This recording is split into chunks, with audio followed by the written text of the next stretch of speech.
Yo, this is Cody without the box, and today we're gonna do another podcast episode. There's so much, or not so much, going on this week. I would say a big story we can start with is the NFL preseason kicked off, and to be honest, I'm not a huge fan of the league right now, to be completely real. But some noteworthy stories for me was Shadeur Sanders, his start, along with just kind of monitoring the rookie starts, and Shiloh Sanders, Um, just to jump into Shadeur, I'm going to say that this week he did a good job. Not great, not amazing, but he was able to get out there, get his feet wet, and get started on this new thing. He looked confident. He looked like he had control of the offense, which is great to see. Obviously, he has a lot of growth. He missed a few check downs, overthrowing it, and just understanding the game. I feel like he will do so. He will get more rhythm. He'll get more reps. Supposedly, he hasn't had that many first-team reps. He's been third team and fourth team, reps level in practice. So let's see how he can expand from this. Does he get more reps in practice? Does he get a better chance to play? Obviously, you have Gabriel in front of him, but what I saw out of Dion, what I saw out of Shadeur this week was a kid that's comfortable and a kid that understands the game. Now he has to make those next steps, being having a better completion rate. I love the way he played today, played this week. Just being able to get out of the pocket, use his feet. A thing that many critics had is his pocket presence, the way he picked up blitz.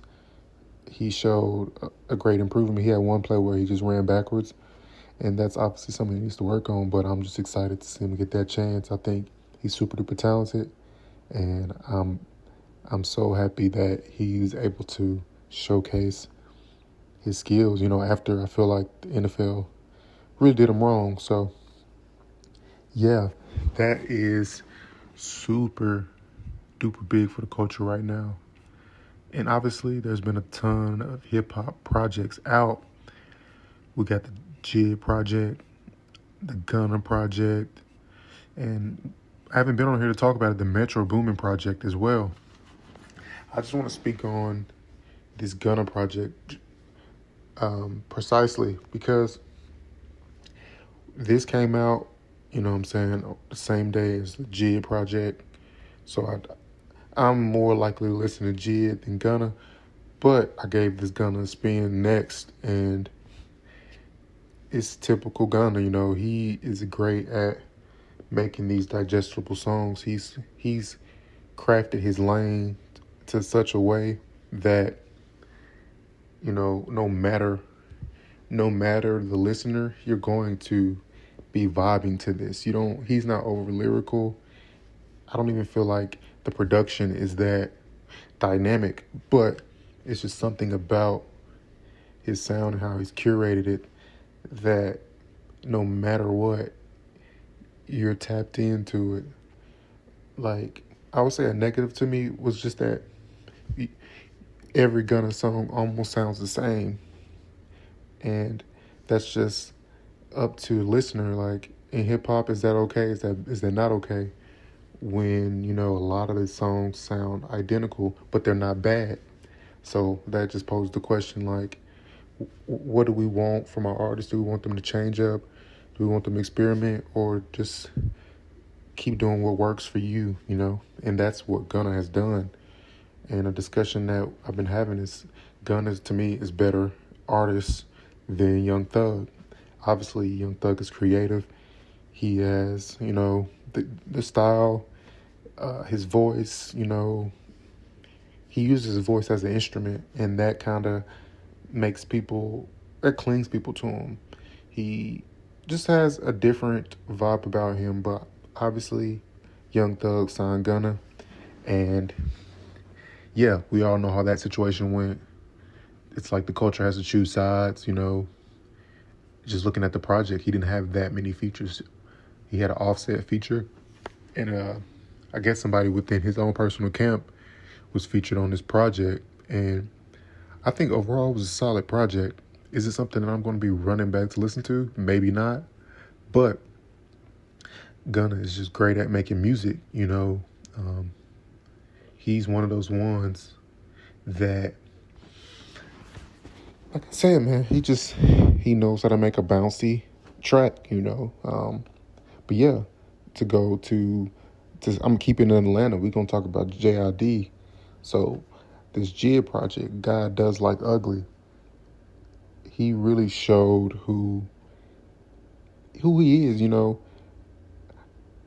Just within this production, like I feel like I came out with a better understanding of who JID is as a person. But I don't know if this project was for me. It was definitely all over the place. It was soulful. At the end of the day, it still felt Atlanta, but it was slightly all over the place, production wise. But I will say the raps on this were really good. And he, like I said, told a lot of great stories, letting people know how he felt, how he still feels as an artist, him being JID and still having the goals to be a bigger artist, taking us back to when he had a SoundCloud and he barely could get 10 plays on his song, to now people coming up to him at shows saying how he's inspired them to be great and to, excel in whatever they're doing in their life. That's really the most I can say I took from this project. No songs really jumped off crazy for me, but it was just a showcase of a good artist, and he definitely tried new things. He played around with singing pocket. He played around in a lot of different things you wouldn't traditionally see JID in. I really like the Don Toliver feature. Just to stay on that and get off on that, and we're gonna keep it JID real quick. So JID recently defends J. Cole's Kendrick apology on the Joe Budden podcast. And when it initially happened, that's the first person I thought of was JID when J. Cole apologized. And we've had this conversation a million different times. Obviously, J. Cole is J. Cole. He's going to live in his truth. He's going to be the most comfortable being himself. And I felt like with that apology, as being the leader of this camp, he kind of spoke for people that might not have spoke that way. JID, I'm seeing JID and like instantly saying, "Oh yeah, JID, he's ready to battle at all times." And on this podcast, that's what he basically said, that he initially was ready to go, but just being able to be patient and taking your time, his idea developed, and he just understood that this wasn't his beef. And obviously we know the beef wasn't even J. Cole's, but J. Cole jumped out and dropped that song, a 7-minute track. In my opinion, that really, I don't know if that ruined him and Kendrick's relationship, but to me, like JID even said, that was the most shocking thing ever, that J. Cole would jump out and do that when we all know the beef was for those two guys. And J. Cole really just, felt like he had to do something. And he got talked into releasing something that was lackluster, just for, I guess, to make people happy. Just continue being yourself, at the end of the day. You're J. Cole. We know who you are. We know what you want to do. We know it's about music, and that's fine. And I think that's kind of what JID had to get a better understanding of within time, is that J. Cole's going to live in his truth, and that anything else, if it's not his truth, it shouldn't be. So, yeah, I was anticipating JID to jump out the window, but I'm glad he played it safe and played it patient and was able to, focus on this project, which is God Does Like Ugly. And I would say that's a really good to decent project. A decent to good, I said really good, but very decent to good. In the same interview, JID released that him and J. Cole do have a 15-track album, of just them rapping back and forth. Who knows if that'll come and see the days of light, but I think that's a very, very interesting collab if they can ever come out. It's like on some Watch the Throne type shit. Even though, what I'm saying, neither one of them are as big as Kanye or Jay-Z, but just in the scope of what that camp does, I feel like that is a dope collaboration. Another story I want to put you guys on. If you guys didn't see, Pat Beverly, him and Rome have obviously this podcast. It was a funny moment. So I wasn't aware of this. I just heard rumors that Karl Malone impregnated a 13-year-old. But I just didn't know the context of it. It's like I haven't heard Karl Malone speak on it. I haven't heard nobody release nothing about the situation.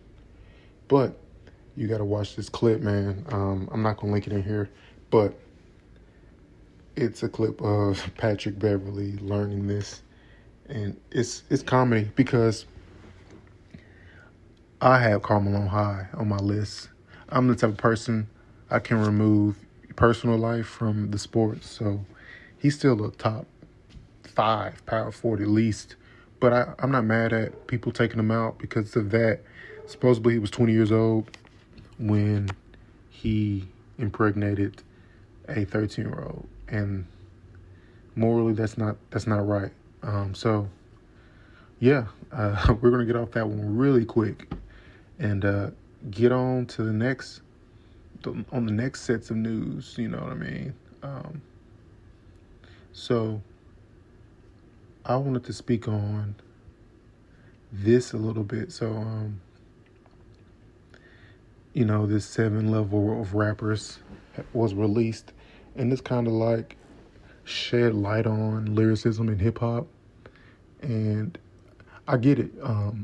It's something that has been on the uptick since the biggest beef in history, and it's brought to this new light, this Kendrick versus Lupe fiasco. Mickey Fax made a statement saying how Kendrick and Lupe aren't that close as far as lyrically goes, meaning that Lupe is light years ahead of him. And I saw this and I instantly knew that it's mixed with a little clickbait. But I honestly don't disagree, I would love to do a deep dive into Lupe as an artist, some track breakdowns. I think lyrically he's in a class of his own. I think there's a case to say Lupe is better than Jay-Z, Lupe is better than Pop, lyrically, better than Biggie, better than all these guys, even 3 Stacks. Just because, Lupe is his cream, that is his go-to, is those lyrics, and putting stories together. Like, he is in a league of his own. And we got to put more respect on. We got to put a lot more respect on Lupe as an artist. He's a wordsmith, man. And that's it, man. On this Lupe thing, man, he's absolutely a wordsmith. And we gotta just tap back into what isn't necessarily mainstream. Just because it's not getting attention doesn't mean that it's no longer good. That's one thing that has to happen in hip hop. And we're gonna end it on this last topic, man. This YNW Melly trial, YNW Melly has been locked up since, I want to say, he first was put in jail in 2019. They have since delayed his trial again. It was originally sent to 2023. That was considered a mistrial. And now it's been pushed to 2027. So he has been in jail almost 10 years getting this trial done. And I would like to say that I don't know if this helps his case or hurts his case. It would suck to have, I don't want to go into the specifics of it because I don't know. Obviously, if we honestly knew, then it would be either he's free or he's not. But yeah, it would suck that if he's in there for 10 whole years and he still gets 25 to life or whatever it might be for the murder. But on the flip side, it could be time served if this 2027 date comes and he's proven not guilty or given a minor charge that's, 10 years or less. Um, this is a great way to knock out, 10 years of time served. But like I said, I don't know all of the details of the trial. And obviously, people want to cite, his track and him talking about a said murder. But, as artists, I'm going to give him that right and just say it's art until proven else otherwise, So, yeah, man, thank y'all for watching, man. Please comment below. And you might wonder, where are the guys, man? I don't know, man. You're going to have to ask them. I don't know where the guys are. I haven't really, we haven't really been a full pod team for months now. And, I don't know what's going on. Everybody has their own lives, obviously. Hey, but I'm going to keep trying. Just so y'all know, every week I send out a link and it's up to everybody to join. Sometimes I don't want to join, so it just is what it is. Everybody, like I said, has their own life, family, things, jobs, everything. So it's no hard feelings here. I'm going to keep going. I'm not stopping. I have a goal set. I could care less if they're there or not. But when we're a team, we're a team. And I'm doing it regardless. So thank y'all so much for watching. This is the Out the Box Podcast. And I'll see y'all on the next one. We still here, baby. We out.